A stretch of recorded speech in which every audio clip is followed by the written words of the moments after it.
Welcome to another episode of Inspire. So much. I believe in the power of words, wisdom, and witness, and that's what Inspire is all about. And so on Saturdays at 10, we hold space for soulful and honest and transformative conversations from guests from all walks of life. And if you've been with me over the last couple of years, you know we talk to everybody. We don't discriminate over here. We like good debates too. We need to have them.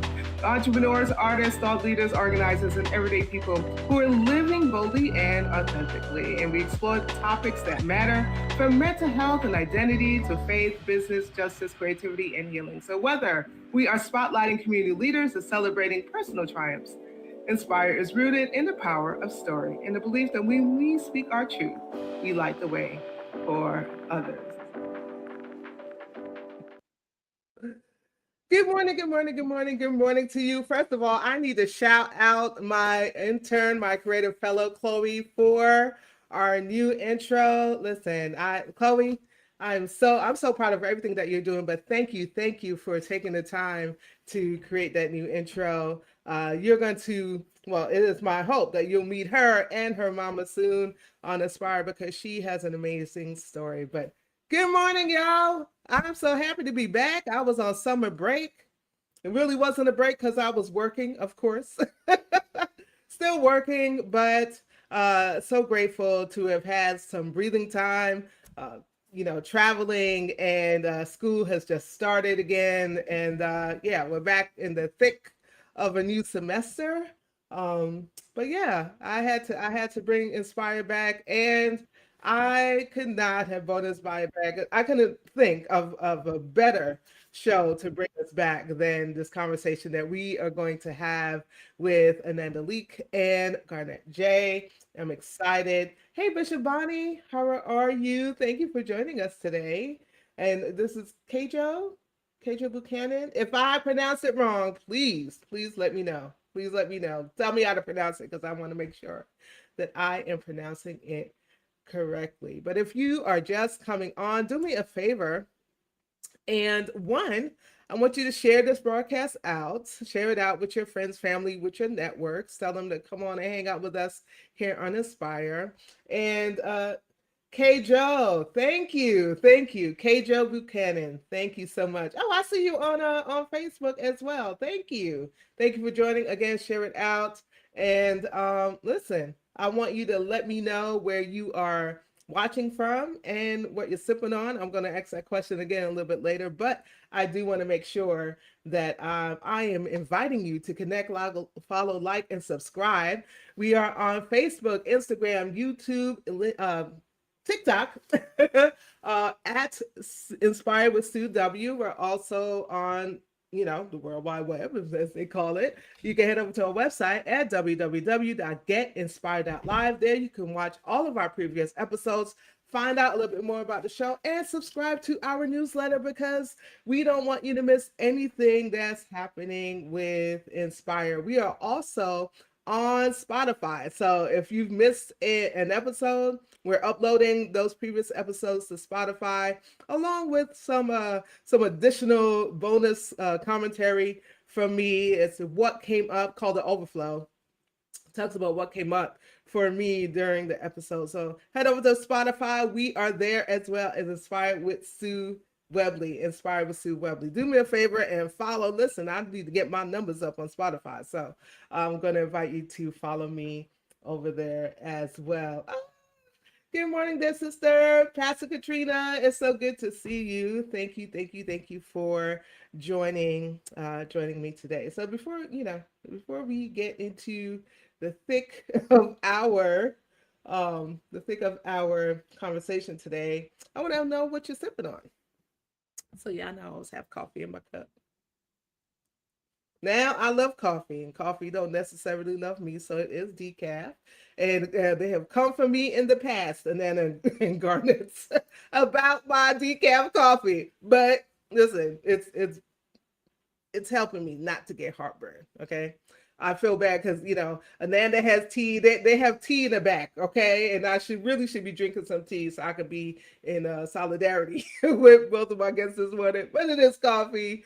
It's decaf coffee, of course, and some brown sugar non-dairy creamer, which I absolutely love. So this is my I would say this is my one instance of sugar during the day. It is how I treat myself. So let me know what you're sipping on this morning. Is it water? Is it tea? Is it coffee like me? Is it a smoothie? Is it something stronger? I'm not judging you, but let me know where you're watching from and what you're sipping on. And if you want one of these cups, let me know. I will make sure that you get one. I realized that because we're all friends here, I realized that we do have guests here. You probably don't know who the hell I am.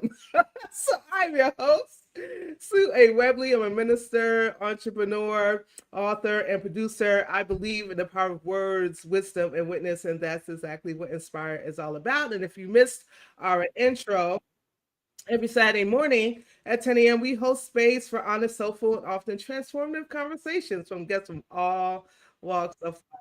Everyday people who are living boldly and authentically. We explore all of the topics that matter. We explore mental health and identity and faith and business and justice and creativity and healing. And so, whether we're spotlighting a community leader or celebrating someone's personal triumphs, Inspire is rooted in the power of story and a belief that when we speak our truth, we light the way for others. So Pastor Katrina is drinking emergency. Okay. Oh no. Look, we come against that. Stop trying to get you. So she's drinking hot emergency. Please feel better. Feel better, Pastor Katrina. Thank you for joining us and hanging out with us today. So before we really get into our conversation, I want to sit with something for a minute. So there's a lot, right? There's a lot happening around us right now. And I know that we say this all the time, but some seasons really do feel like they require more of us just to stay grounded. And we are living in a moment when questions about race and equity, belonging, and whose stories matter, whose experiences matter, whose institutions are required to pay attention, and who are being wrestled with all over again, right? Just last month, the Department of Health and Human Services changed its Title VI regulations to eliminate disparate impact liability, arguing that civil rights enforcement should focus on intentional discrimination. That change is part of a much larger national debate about how inequality is recognized and addressed. And at the same time, we are being asked to think seriously about what all of this constant information is doing to us. This week alone, Meta reached a multi-billion-dollar settlement with 29 states over allegations involving social media's harms to children and the way its platforms were designed to keep young people engaged. Meta denied wrongdoing, of course. But whatever side of the litigation you land on, the larger question remains: what is all this constant connection doing to our minds? What is it doing to our bodies? What is it doing to our ability to simply be present? And those questions really, really resonate with me personally because I live a good portion of my life in digital spaces. I'm producing, I'm creating, I'm running a business, I'm serving, I'm studying, I'm answering messages and checking emails, managing projects, solving somebody's problem. And I can be really good at taking care of the assignment. But sometimes I'm not nearly as good at taking care of Sue, the person carrying the assignment. Anybody can relate with me. I can look up and realize I've been productive all day, but was I present? Did I breathe? Did I check in with myself? Did I give my body any indication whatsoever that we were not being chased by a bear? Some of y'all know exactly what I'm talking about. And I think that's part of why today's conversation feels so timely, because presence sounds easy until you try to practice it.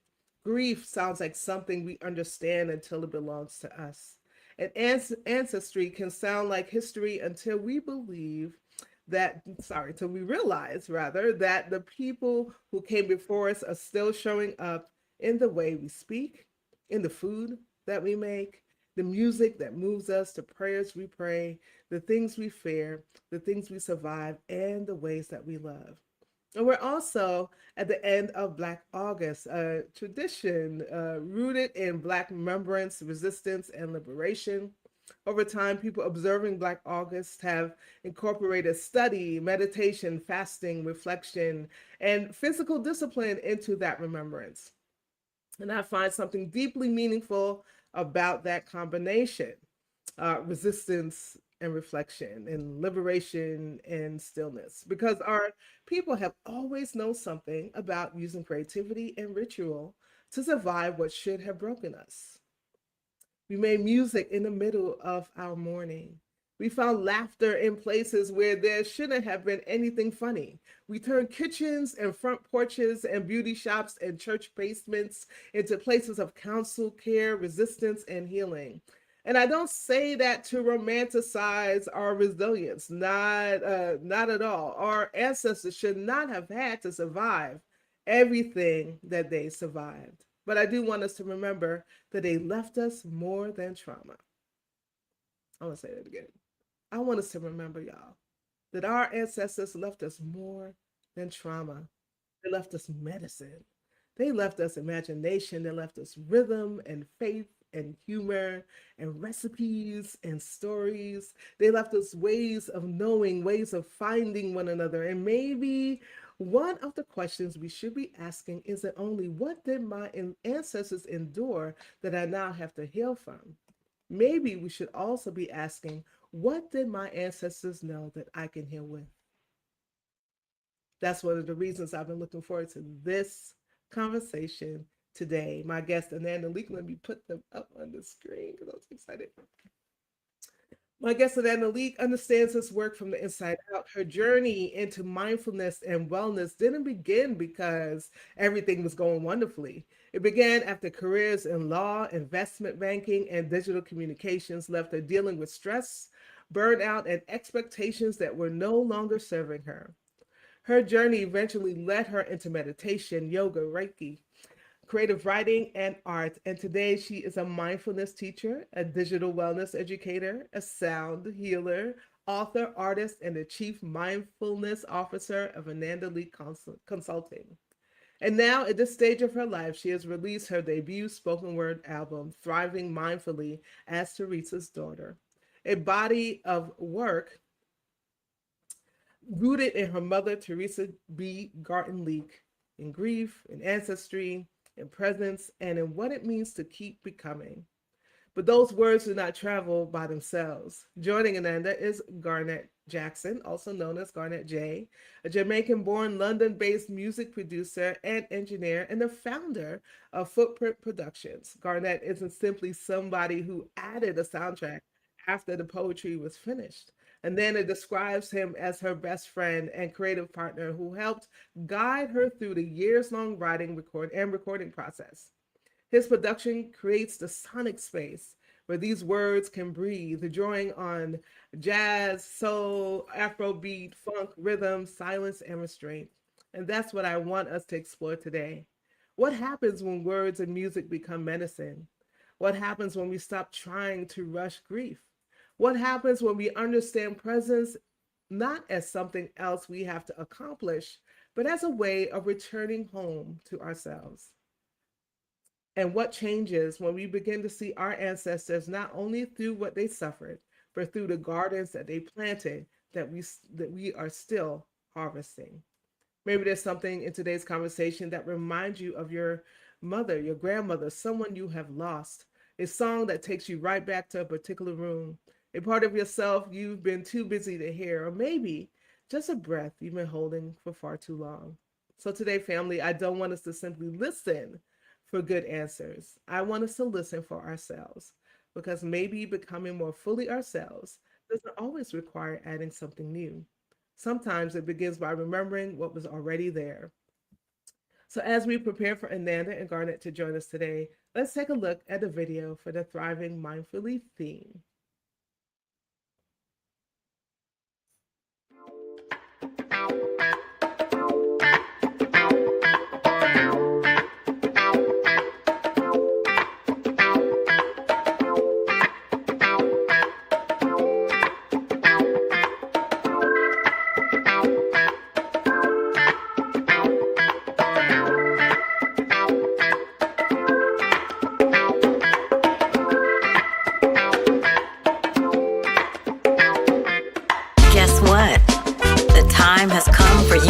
unwind, unravel, and unpack the stuff that's getting in your way.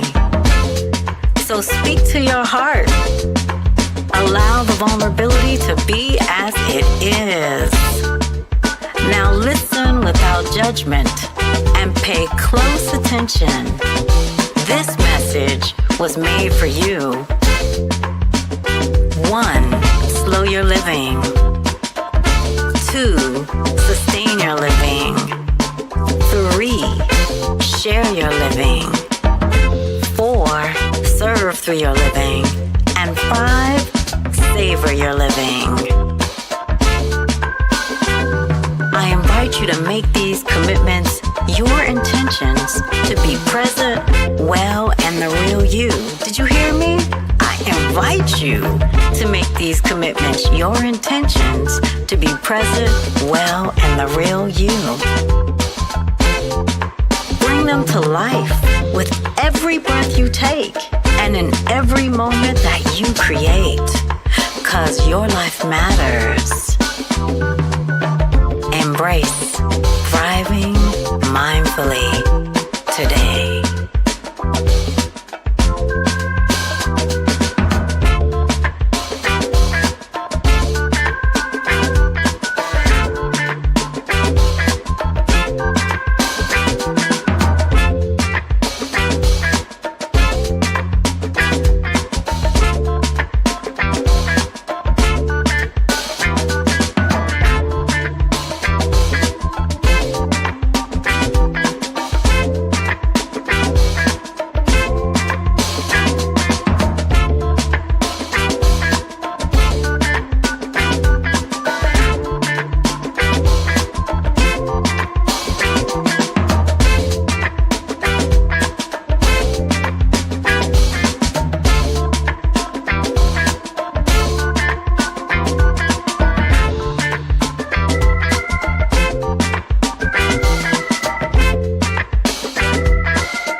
Good morning. Hey, Ananda. Garnet, I know you are here in audio. Oh, there you are. Good morning. Good morning to you both. Good morning. Good morning. Good I'm morning. so excited to talk about this album and all of the work that went into it and all of the passion and the intentionality that went into the making of this particular album, not only just on Ananda's side, but also on Garnet's side. You know, bringing in the sound that kind of match match the rhythm of the words and kind of pulling everything together. So I'm really excited about this.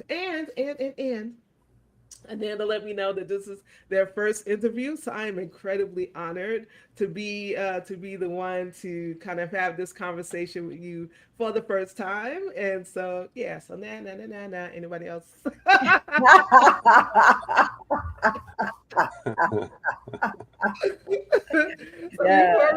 So before we get into our conversation, let's talk about what you're sipping on. Ananda, what you got in your cup this morning? Child, I got some jasmine tea. All right. Is there something particular on that cup? Let me Yeah, it's my book, Digital yes, Sisterhood. I can see it now. I didn't see it before. Yeah, Yes, a memoir I love of it. fierce living online. You can get it on anandaleek.com/books Mhm. and all the online booksellers. Yes. Yes, thank you so much. But I'm going to have you back to talk about that because talk about wellness and in particular that book in particular. So Sure. look out for that invitation. Look out for that Sure. invitation for our other podcast for Kara for the Confident Navigator. Most definitely. Yeah, we need some digital wellness over here. Garnet, what are you? We're from Yard. What you drinking? So yeah, I've moved on from the tea now, and I'm sipping some water out of my copper water bottle. keeping the electricity levels correct. Good, good, good, good. Thank you so much for joining us. All of you who have just joined us, we're getting ready to be in conversation with Ananda Leeke and Garnet Jackson about the spoken word album that I'm excited to talk about. So, Ananda, this is your debut album, right? Your Yes. debut spoken word album, and it came at a meaningful point in your life. You were 60 Yeah. when you began work on this, when you created this. And so why was it important for you to use spoken word as a medium? Well, I'm going to roll it back. We started this album in 2020 during the pandemic. And so I was actually 54. Mm-hmm. And it took us several years, 5 years to give birth. And it started not as an album. And I love the way Garnet tells a story. So I'm going to invite him in to share it. It started as a theme song for my podcast. And I'm gonna invite him to share because he tells it better. Yeah, indeed. And it's very fitting that you played that song because that was the thing. Ananda gives me a phone call. She's like, she wants a theme song for her podcast and to use in her workshops and stuff. And I kind of was like, okay, um, go ahead, get to work. And that was the result. Because I felt like being the vivacious person that she is, and it's upbeat, is Mm-hmm. moving. So I felt like that fit. Um, but this is the kind of thing that being Ananda's friend for all these years, like you just gotta expect the unexpected. So Yeah. of course, it starts off as, yeah, I need a theme song. A couple of months later, I need a couple more songs. Few months later, I need two more, and this is the title, this is the theme, Yeah. and this went on till eventually she was like, actually, I think I want to write some stuff to this and make it an album. Wow. Yeah. I'm like, okay. You know? Because as I said, you expect the unexpected, so Yeah. I rolled with it, um, and here we are today. Wow. Yeah. Wonderful. And it Wonderful. was my mother's passing, her ascension to ancestorhood in July of 2023 that really sealed the deal. I was planning on coming to London to hang out with Garnet, and once my mom made her transition, I think maybe a day later, I was like, I'm I'm coming and let's record the album. Mm-hmm. My mother's spirit said, get it done, and we made it happen in North London in a studio called Bonafide Studio. Shout out to Bonafide. And Garnet worked the magic that he has, you Wow. know, and in production as well as in creating the music and Mm-hmm. guiding me, coaching me, pushing me in the best way, to honor the memory of my mom, also to bring to life a body of work that has been in my spirit, in my heart, in my mind, Mm-hmm. in my body for the past 30 plus years. Wow. And so this album is essentially it's the essence of me, Yeah. you know. Yeah. Yeah. And then listening to it, I hear that and I feel that, like the essence of you. So I love that description.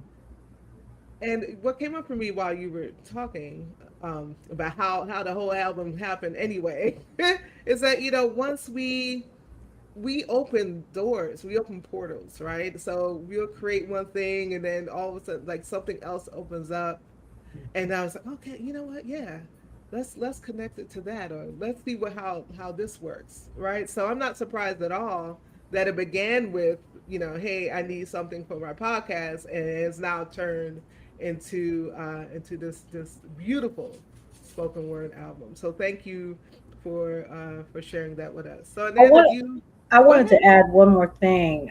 I Yeah. was thinking about this when you ask about why spoken word. Hmm. I hadn't been asked that before, and I will say this: there's power in our in our thoughts. There's power in our dreams, and then there's power in our words. And we are all creators because of that. And so, spoken word um, helps remind us that we are creative and that we can create all kinds of things in our lives. And so Yeah. that's it. It's one of the easiest, the most affordable ways to create, and one of Yeah. the best uh, ways to create. Right. Right. And it requires, I think, that we use mindfulness and intentionality and creating. Hmm. Hmm. And it Yes. helps when you have an amazing voice like Ananda's. Yeah. Thank Yeah. you. Thank you. I listen. I felt like any chaos that happened to be going on right then. It was Thank just whoosh. You just went away. It, So it's you. definitely a gift that I'm continuing to step into, Hmm. each Hmm. day, and having Yeah. having the access to people around me like Garnet that support and encourage and strongly push to share the gifts. It's a tool. It's to be used, for Hmm. upliftment. Yeah. So Yeah. yeah, Yeah. Thank you for sharing all of that. You use you uh, describe music as vibrational healing balm, as a vibrational healing balm, and that this is deeply connected to your mother, Teresa. So when you hear that phrase, what does that phrase mean to you, and what part of your mother are you carrying forward through this album? when I hear vibrational, immediately reminds me to give thanks that we're all energy bodies. We're light or electricity, as some people might want to call it, um, and my mother was all about and is all about light and using light in music Hmm. to uh, to heal herself and to help other people heal themselves and stay uplifted and grounded. Her medium was gospel music. She loved all types of music. I think one of the songs, I can't call it because I'm trying really hard, but there's a healing balm in Gilead. Yeah, the Mm. healing There's a balm in bomb in Gilead. Gilead. Yeah, and that's something I grew up as a Black Catholic, Mm. which some people may think, oh, that was quiet, but not so. It's the African American church with the label of Catholic added to it. And so my Mhm. mother um, was a liturgical director and a founder of the gospel choir at St. Joseph's Catholic Church in Bowie, Maryland, for more than, was it 50, 50, 52, 53 years. Mhm. And in that time, growing up in her house, she had choir rehearsals. She had the music playing. I mean, you couldn't escape it, even if you wanted to. Those songs are embedded inside of me. Even when I'm down, I'll sing a song, and "A Healing Balm in Gilead" is one of the songs. So Mhm. that pays tribute to her. But it's all of her. It's her essence. You know, I Yeah. can't be her daughter and not have that and not have it ooze out of me in some kind of Mhm. way. I love it. I love it. Garnett, so when you heard Ananda's words, when you saw them, when you read them, what did you want the music? What did you want the music to hold? How did you create like a sound that honored both Teresa and Ananda's relationship? Um, I think there were two tracks in particular, which kind of address this, and those tracks are "Grief" and Teresa's daughter. Thriving Mindfully is Teresa's daughter, and because all the other songs, the music was already done, Mm-hmm.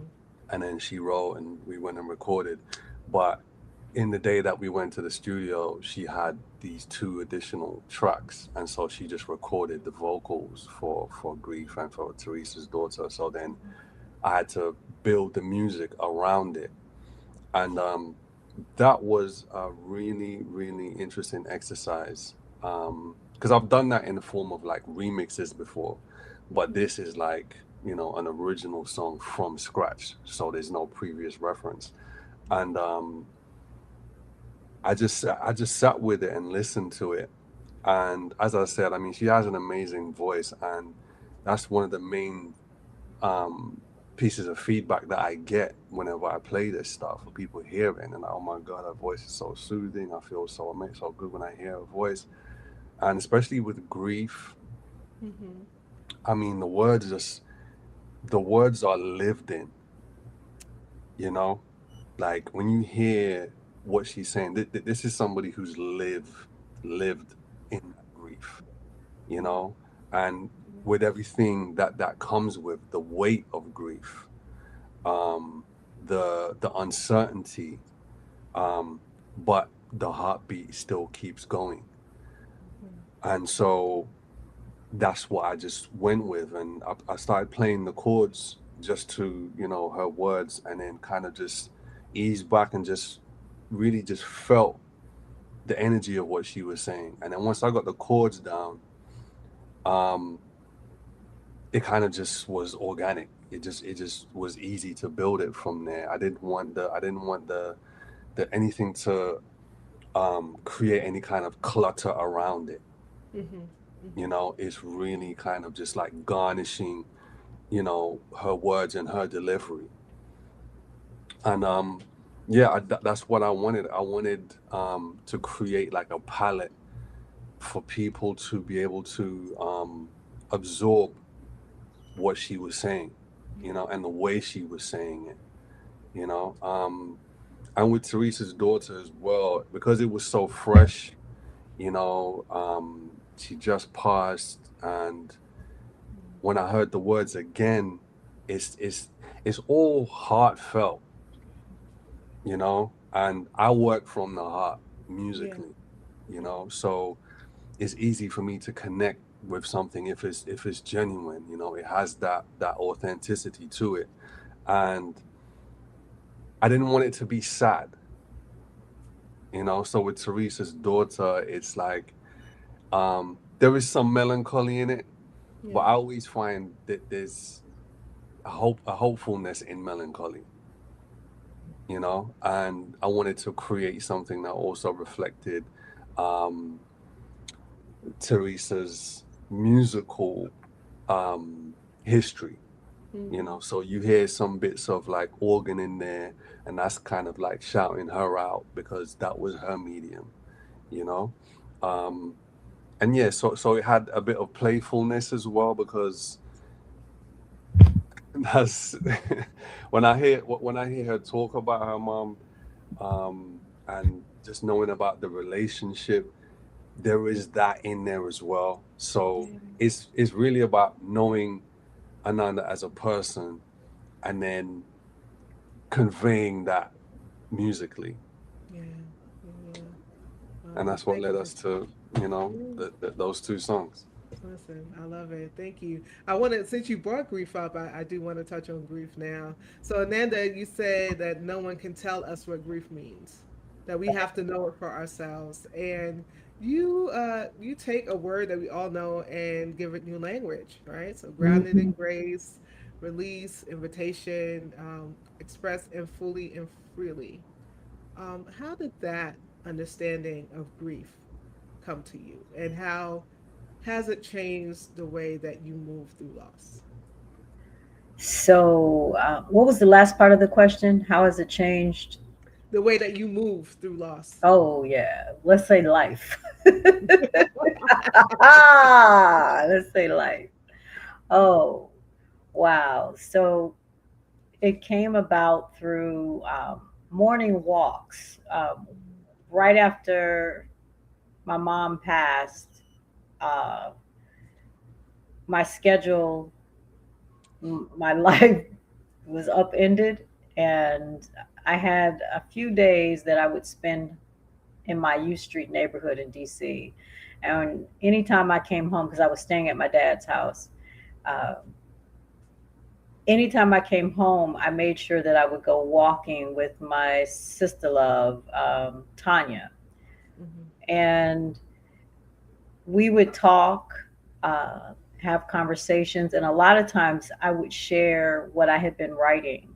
And there was one morning we were walking, and uh, I had had a serious download. I call them divine downloads. These are from the Creator and the ancestors and the Orishas and all my spiritual tribe.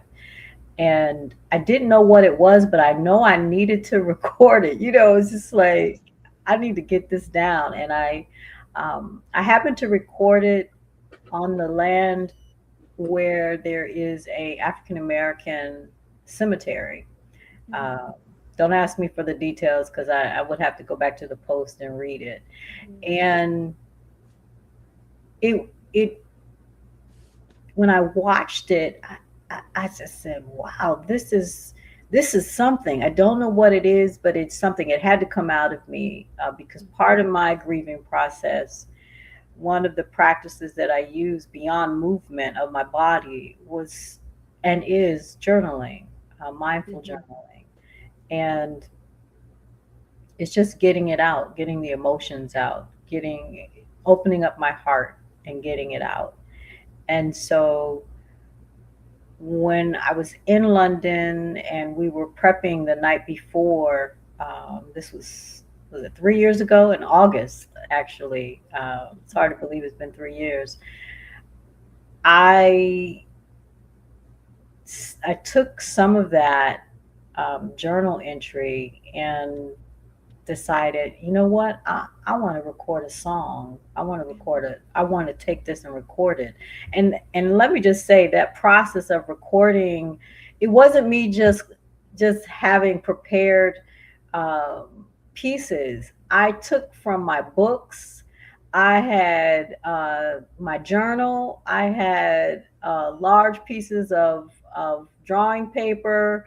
It was really a collage on the spot experience. Never ever had that happen before. It had my nervous system all up and down. I was in different emotions. Garnet, if it hadn't been for Garnet, we wouldn't have an album.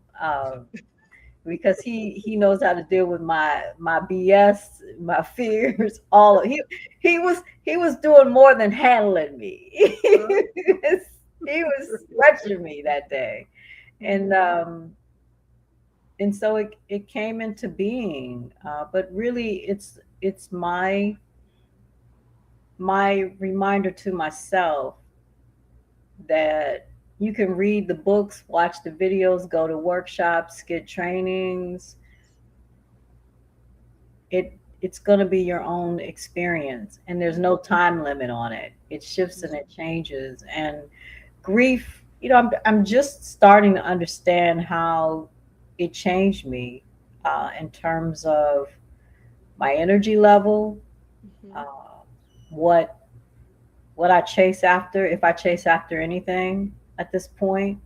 uh, it's made me hyper focused on uh, my nervous system and my emotions, my judgments. One of the things that it did do is for the first time in my life, I didn't realize that I needed the grace, the level of grace, and Mhm. my ability to give myself more grace has increased exponentially. And that has a direct impact on the grace that I'm able to give others. I'm not saying that I have this wellspring of grace for others, but it's growing. You know, it's growing. My compassion, um, and my ease with which I take care of myself. It's you know, it's being kinder and gentler with myself, um, and also it's deepened the grief journey has deepened my relationship with my mom in the ancestral world and my other ancestors. And I would say 3 years into this new relationship with my mother as an ancestor, um, my my capacity to stay grounded in this physical existence that we have has been I don't even have the words for it. I'm I'm I'm more embodied. One of Garnet's favorite words is embodiment, and I'm really understanding that now, and I'm really realizing that the things that I used to say to myself, I'm alone, I'm all by myself, I'm Mhm. not. And the I is shifting into the collective we, meaning that the ancestors, the Orishas, the creator, all of the spiritual tribes that I connect with, they're with me at all times. So I'm empowered with an I in, I like to say, from the inside out. And so grief has been a gift in many, many, many ways. And it's part of, you know, it's here with me for the rest of my, you know, existence. I think Yeah. when a parent, someone who is very, very close to you that has witnessed um, a large part of your life, when you have that experience of them making their transition to ancestorhood, it's either life before that and then there's life after that. It marks Mhm. it. Um, so yeah, I could go on and on and on, but Thank you for sharing that. Before I come back to you, Garnet, I just want to let the people know that if you just joined us, if you joined us late, we are in conversation with Ananda Leeke and Garnet Jackson about this amazing, amazing, amazing spoken word album, Thriving Mindfully. Let me, before I go to, I'm curious, Garnet, how did how did that particular track, how did grief change your perception of how to navigate like through loss, right? So we know that we can grieve any type of loss, not just the loss of a loved one, but there's so many ways to lose things and so many ways to grieve, right? How Mhm. did that particular track, did it change anything for you? Did you realize anything working on that track? I wouldn't say it changed anything. If anything, it affirmed Mm-hmm. um, things about grief, about loss, because I mean, from the opening line, you know, what she says is very, very true. Um, no one can tell you what grief is, Yeah. you know, and it's different for everybody. And there isn't a set timeline, you know, and that's kind of how I always think of things like that. Um, or just life in general, you know, like this idea that we have about certainty, it's like it's a fallacy, you know. And so I always say that death is a friend to us all because it always comes back to remind us Yeah. about our own mortality and you know like what we're doing here and now, and you know are we present, are we drifting, or you know whatever the case may be. But yeah, it just affirmed those things for me, and I just thought it was so well articulated. But also what I love about it is I'm a firm believer in the personal is universal, you know. And I think when a person shares from their truest space, from a heart space, um, even though our individual experiences may differ, you know, the core essence is loss, and we've all experienced that. And so there's a universality to that. So the way she articulated it, I just felt like, yeah, this, because it really connected with me, and especially because as the producer, um, and the engineer and all of that, like I've had to listen to it a million times while I'm Yeah. making it, while I'm mixing it. So it's, you just absorb it, and you're listening to it over and over and over and over, and I'm like, wow, she's really saying some serious stuff, you know, that is beyond just her personal experience. Is yeah, it's like inner wisdom rather than being like an insular thing, Mm. you know. And again, you know, doing the kind of, you know, market research, if you like, and you share it with people, and the response has been similar across the board. It's just like, wow, yeah, I've felt that. I know what that feels like, you know, and played it within my household and further afield, and this is the response. So that was also affirming. It was like, yeah, we're definitely Yeah. on the right track, because what she said, how she said it, but also the music. I mean, some of the feedback, you know, people have been in tears, man. Wow. You know what I mean? People have been in tears, based around that song because Mhm. of what it evokes, Yeah. you know. So yeah, just very affirming about grief. Yeah. Thank you. Thank you for sharing. I have posted the link to the album in the chat, y'all. So please go ahead and visit and purchase, support.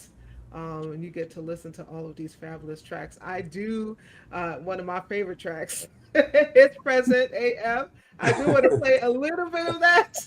Yes, please. We're gonna play a little bit of that, and then we're gonna talk about it a bit.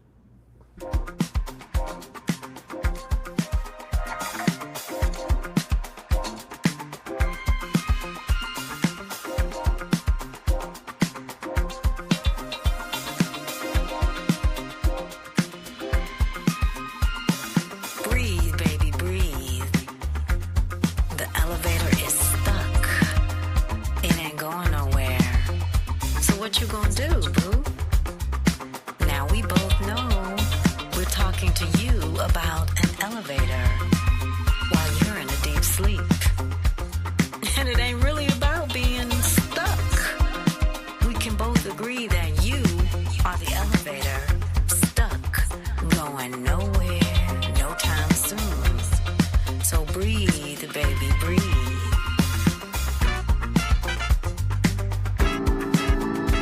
I see you living outside of yourself. Do you see you stressing, struggling, getting frustrated, having all kinds of panic attacks, fearing what's on your right, what's on your left, what's above and what's below? And for what? Breathe, baby, breathe.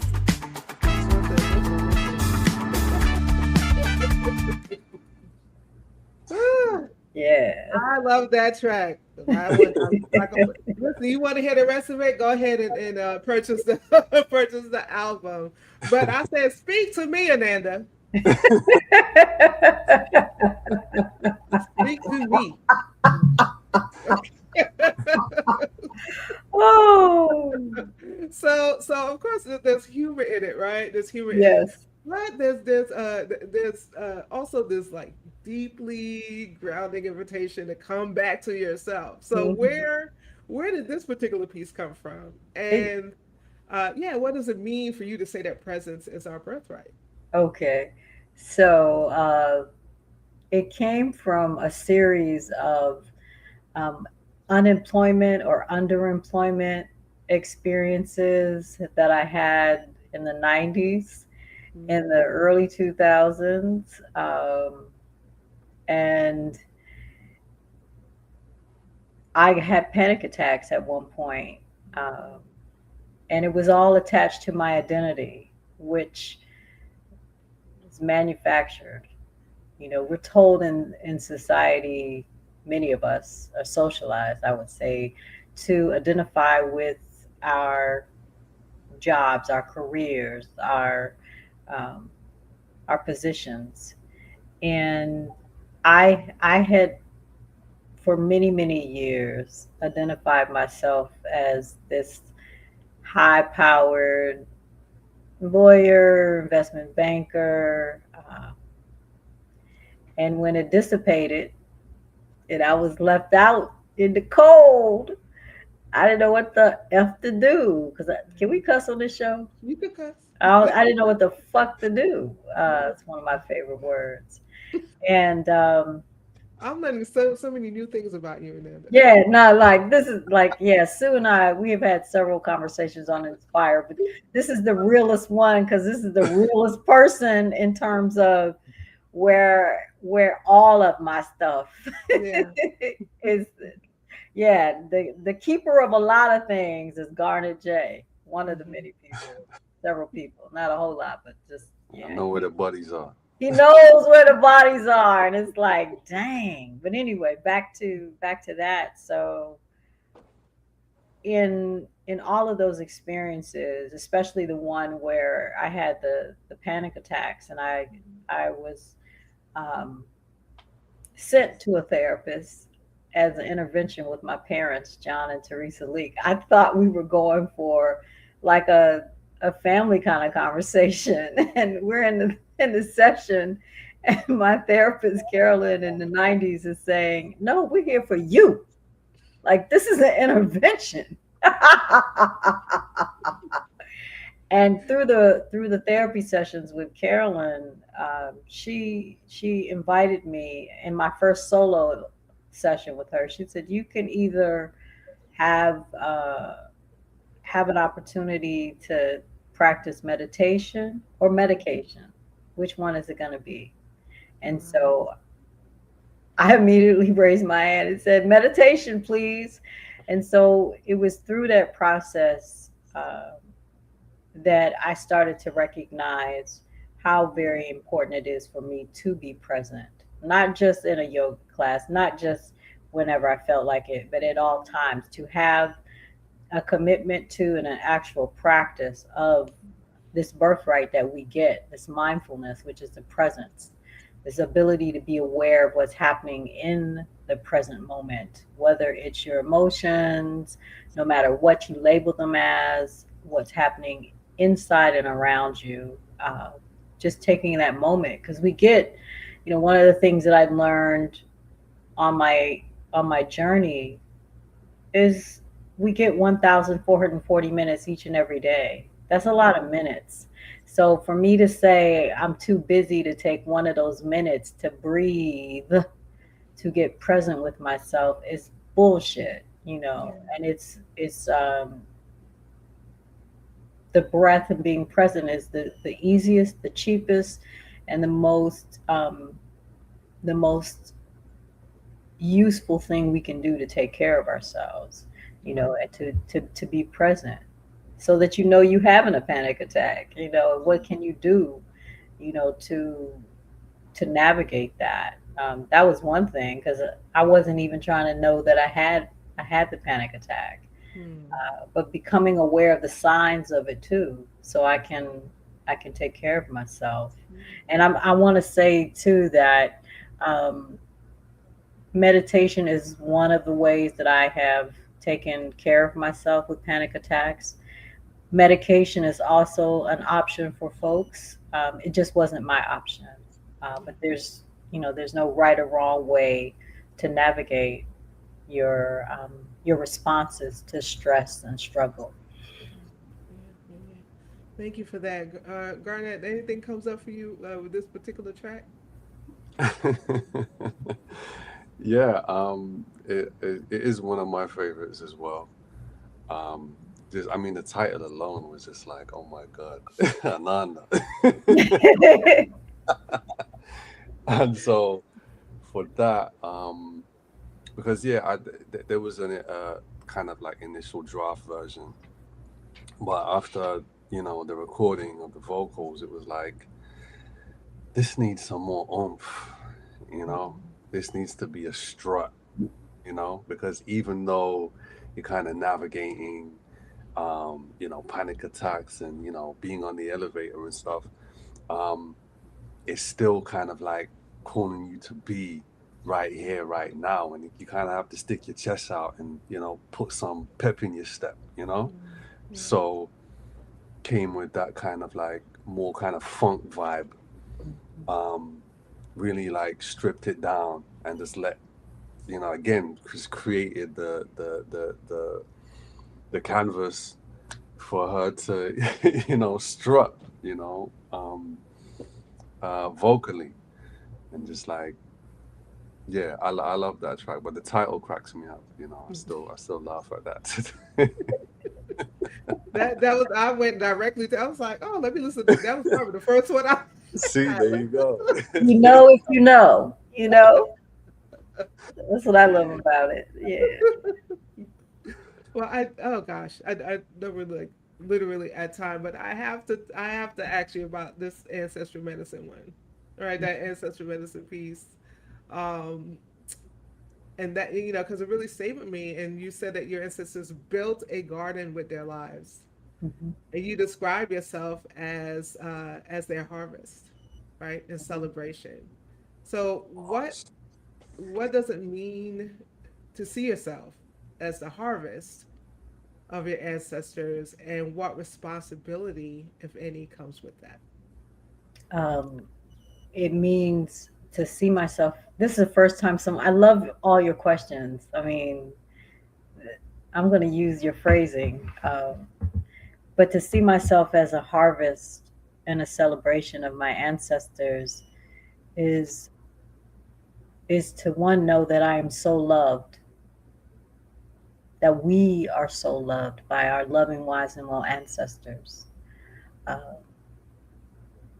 all of what they did for us, and it's to know that I'm loved. It's to know that I'm grateful for it, and it's to know that I matter, whether the world shows me some validation or affirmation. And this is something that I'm continuing to learn. This is ripe. Right where I'm at in my journey is continuing to understand that I'm worthy just because I am from creator and them Yeah. and the orishas, all of that. um, and what it means in terms of responsibility is that I'm like all of us, but I received this and I'm stepping into it and expressing it. I'm a living ancestor. You know, I have a responsibility. I take that on to choose what I say, how I say it, what I do, what I get involved with, the things that I spend my energy on as I move forward, that it is in alignment with being a living ancestor and a ancestor later on in the ancestor world for those that come after me. Not just family, but humanity. Doesn't mean that I'm always on the good foot. Doesn't mean that I don't slip and fall or, say and do things. But it leaves me with a blueprint, if you will, Yeah. of how to conduct myself and what what I'm called to be. And it gives me purpose, especially nowadays. And I would say, like, at 61, I don't know how many more years I have, maybe 20, 30, 40, who knows. But for the time that I do have, I want to leave this space in a better place, the best way. I didn't mean to rhyme, but hey, there it is. There it is. I Listen, help. it's in you. It's in you. So this last question is for you both. There may be someone listening to this album while grieving, overwhelmed, disconnected, or simply trying to find their way back to themselves. So when that last track ends, what do you hope remains with them? I'll give it to Garnet first. Hmm. That hope remains with them. Back to what I said earlier about um, the personal being universal. It's a sense of not being alone. Because I think we all kind of we live our lives, and everybody's in the rat race, and we do what we need to do. But and it's very easy as well in this world, in this society that we live in, which is like just this hyper individual, um, and everything is kind of marketed to you in that way to push you in that direction.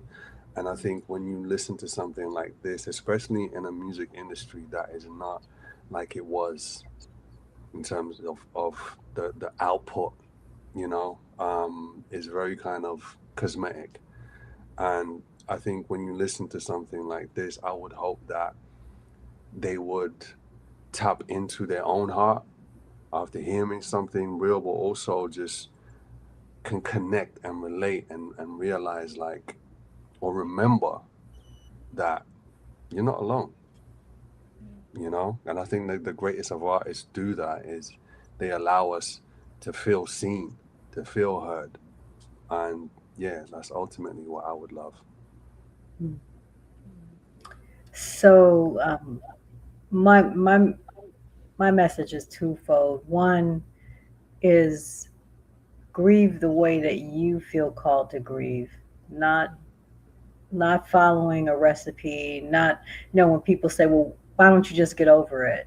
First of all, fuck them and fuck that. Um, Yeah. yeah. And then the second thing is that I look at grief as a clarion call from the universe. Take good care of yourself. Yes. You define what that care is. You define how you do things. Maybe it's about setting boundaries because hey, the reality is that like 3 years later after my mom passed, I'm just realizing how freaking exhausting it has Mm-hmm. been. Mm-hmm. Not blaming anybody, just how exhausting it has been. And so there are days when I'm in my PJs past noon and I'm drinking tea and I'm listening to music or I'm journaling or I'm watching Netflix, and I have the privilege of being able to do that. So I don't want to assume everybody has it because Yeah. you got to get up and you got to do what you got to do. But give yourself space and grace when you don't have the energy to keep going at the pace that you've been going, because death is it's a mother loss no matter what it is, and it impacts us internally and externally. So I said more than that, but hey, I could go on and on. I'll stop there. Thank you both. Tell the people where to find you on the socials and on the web. Sure. You can find Thriving Mindfully as Teresa's Daughter by going first to anandaleek.com/album. We encourage you, when you purchase the album, to use Bandcamp first, because as entrepreneurs, we get more of a profit from that. You can also find it on YouTube. You can find it on other channels, Apple Music. Go ahead. I was gonna say all the streaming services except Amazon and Spotify. For different reasons. You Mm-hmm. see my face. You can find me simply at anandaleek.com. And Garnet, where can they find you? You can find me on Instagram at Quantum Quarantino and Official Footprint Productions. Yeah. Oh, thank you for both for joining us. I have put that link to Bandcamp inside of the chat, so please go ahead. I've also put Ananda's website inside the chat. Please go ahead and visit.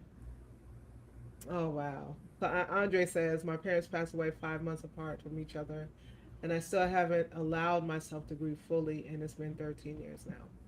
Wow. My prayers are with you, brother Andre. I So, feel you. yeah. Yeah, yeah, yeah. And Tomorrow is National Grief Day in mm, the States. So it's an opportunity to reflect. So this comes at a good time. yeah. Yeah. Thank you for sharing that, Andre.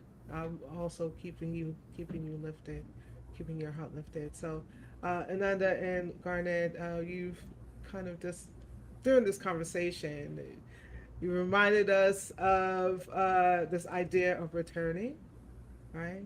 Returning to ourselves, returning to our breath, returning to the people and stories that formed us, returning to the wisdom that was here long before wellness became like this industry, right? And mindfulness became an app. And so we're so grateful uh, for this album. We're grateful for your creativity combined and what it produced. And it truly is, I've listened to the whole thing, it truly is a healing balm. It's a Thank healing you. balm. very much. Thank So you. thank you. Thank you. And thank you for Family, if having you've us. enjoyed today, please do me a favor and share it out. Even though we're ending the live now, share it with your family and friends. Share it with somebody who needs to remember to come back to themselves. And as always, until we meet next time, I want you to stay lifted. I want you to stay motivated, but most of all, I want you to stay inspired. I will see you again next week. Bye, y'all.